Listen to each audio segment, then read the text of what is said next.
കഴിഞ്ഞ വീഡിയോയിൽ പറഞ്ഞ പോലെ ജോക്കുട്ടൻ രാജഗിരി ഹോസ്പിറ്റലിൽ അഡ്മിറ്റഡ് ആണ്. ദിവസം കൂടുന്തോറും അവനാകെ വയ്യാണ്ടായിക്കൊണ്ടിരിക്കുകയാണ്. അവൻ ഭക്ഷണമൊന്നും കഴിക്കണില്ല, ഭയങ്കര കരച്ചില്, ഛർദിയൊക്കെയാണ്. കുഞ്ഞിലേ തുടങ്ങിയവന് വെയിൻ കിട്ടാൻ ഭയങ്കര ബുദ്ധിമുട്ടാണ്. കിട്ടിയാലും ആ വെയിൻ വേഗം തന്നെ ഔട്ടായി പോകും. ഇപ്പോൾ ഈ കാണുന്ന നീര് അങ്ങനെ വന്നതാണ്, പെട്ടെന്ന് തന്നെ ഔട്ടായി പോയി.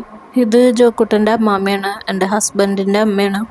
കൊച്ചിൻ്റെ കാലിലിട്ട ക്യാനുലും വേഗം തന്നെ ഔട്ടായി പോയി. തീരെ വയ്യെങ്കിലും അവൻ ഇടയ്ക്ക് അവൻ്റെ ടോയ് കാർ ഉപയോഗിച്ച് കളിക്കുന്നുണ്ട്.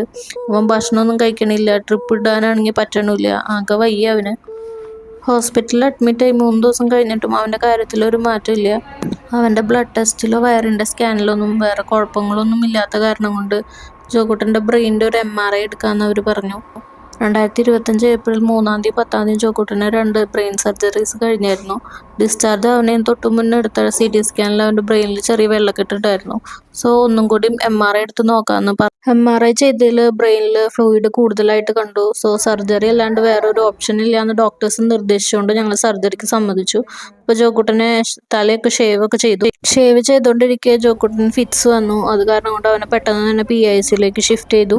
കാലത്ത് 7 മണിക്ക് ജോക്കുട്ടനെ സർജറിക്ക് വേണ്ടി ഓപ്പറേഷൻ തിയേറ്ററിലേക്ക് കൊണ്ടുപോയി. 9:15 കഴിഞ്ഞപ്പോഴാണ് സർജറി തുടങ്ങിയത്. ഈ 2 വയസ്സിനിടയ്ക്ക് ജോക്കുട്ടൻ ഒരുപാട് വേദന സഹിച്ചിട്ടുണ്ട്. ഈ 2 വയസ്സിലാണ് അവന് 3 ബ്രെയിൻ സർജറീസ് കഴിഞ്ഞത്. സർജറി കഴിഞ്ഞ് ഏകദേശം 12:15 ജോക്കുട്ടനെ PICയിലേക്ക് ഷിഫ്റ്റ് ചെയ്തു. അനസ്തേഷ്യയുടെ മയക്കമൊക്കെ കഴിഞ്ഞപ്പോൾ അവൻ പതുക്കെ എഴുന്നേറ്റു.